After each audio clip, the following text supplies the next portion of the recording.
warra kofaleeti siin jedhee kaleessa sitti hime baran hadha osoo hin taane gaafa miidiyaa fayyadamu bari Jawaar Muhammad akka dhawookaa eenyummaa kiyya na baaseetii bari Jawaar Muhammad abbaa kiyya eenyummaa kiyya baasuu danda'a garuu eenyummaa kiyya an kaleessa ofii kiyyaa baase maaliif ganda ofii saalfadhu hin qabu sanyii ofitti saalfattu hin qabdu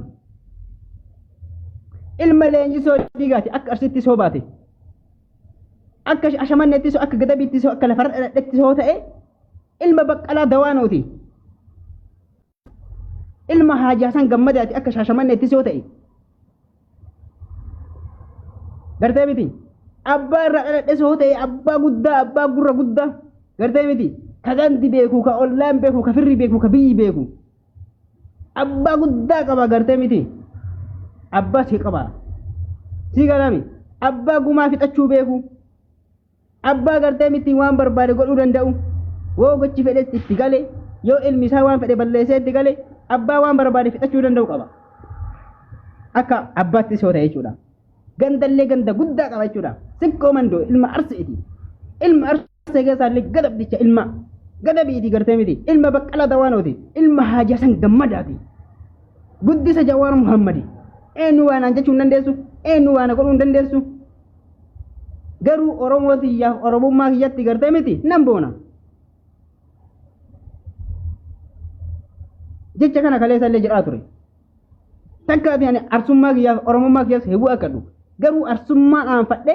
Oromummaa itti aansa kanaafi bakka nu jiratti isin waamina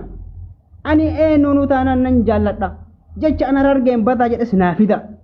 ragaa wajjin jechuudha miidiyaa kana gubbatti jecha awwalloon jedhellee naa fida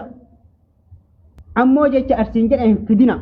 jecha arsiin jedhe ni qaba jecha badoo mandootiyaan jecha arsiitiyaan jedhe hedduu qaba hin fidinaa isaanii ummanni arsii waa walii dhossaa naa dhossa ka ummata arsiitiyaan jedhe sii galaami ammoo nutti dabartee Oromoon jettee Harargeen jettee Walloon jettee kanaan jettee naa fidaa ragaa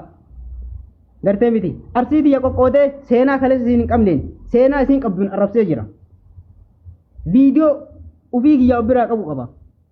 ka isii ka jarri waraabbattee of biraa qabdu jira wallaahi billaahi garuu mee kan ani kutaa biraa ta'e arraba kiyyarraa baafadhee waa jedhe fidaame miidiyaa kana gubbatti kanaafi ani ajandaa torbaaniin dhufu keessatti hirmaadhe waan barbaade godhe waan barbaadne laaqanne ijoollummaa fi dargaggummaa gartee miti machaadha bari gartee miti maraataa bar warri lixaa qabullee bar hoo jettanillee tokkoffaadha bar rabbi miidiyaa kana gubbaa nu galche malee maraaticha warra lixaati bar ani gaafa magaalaa riyaadi kanatti gartee miti eenyummaa kiyyaan jechuu gaafa magaalaa riyaadi kana kaamoleen gaafa dhufee ibroo ibsaasitti sirbu gocha bataa godheera jecha bataa jedheera arsiitiyaan jedhee arsiitii irraa namne bari kaamolee dhaqee kaamolee isaan qucatti na baatee ummanni riyaadiyaa ulfaattu